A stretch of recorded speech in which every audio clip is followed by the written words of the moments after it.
يا ترى شو المشكلة بين وليد بيك والشيخ حكمت؟ يا ريت بالأول نحط لايك ونشير الفيديو لحتى نحكي لكم عن أبرز التصريحات اللي طلعت من لبنان ومن سوريا حول الأزمة اللي صايرة بالسويدة.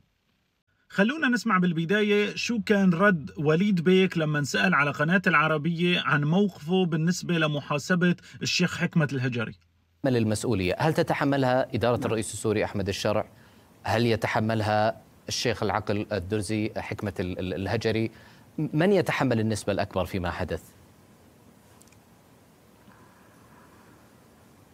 عندما ذكرت أن البعض في السويداء حاول أن يستفرد بالقرار، أقصد الشيخ الهجري، ويجب تشكيل لجنة تحقيق عدلية وقضائية تحقق من الجهتين من الذي أودى، من الذي أوصل أهل السويداء وسوريا والحكم إلى هذه المصيبة الكبرى.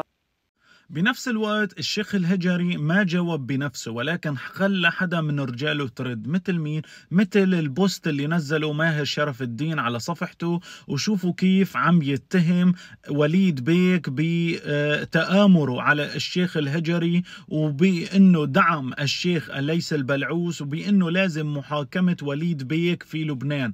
متخيلين؟ وليد بيك له رمزية كبيرة في لبنان، وليد بيك له حجمه، وليد بيك له الكلمة العليا في لبنان. الشيخ الهجري عم بيحاول انه يحاسبه في لبنان.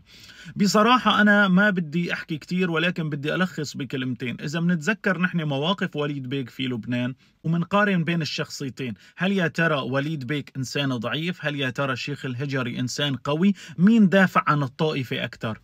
وليد بيك فينا نقول انه جنب طائفته المواجهة، ولكن لما حدا اعتدى عليه ما كان ضعيف ابدا. يعني لما صارت 7 ايار في لبنان وجماعة الحزب هجموا على الجبل، رجعوا كباب وبسطرمة. ويلي بيعرف هي الاحداث بيعرف عن مين انا عم بحكي وشو كانت الاحداث. فوليد بيك ما كان ضعيف وجنب نفسه هي الاحداث. ولكن الهجري اليوم شفتوا شو عمل بالسويدة، شفتوا اليوم الهجري لوين جر السويدة وأهل السويدة.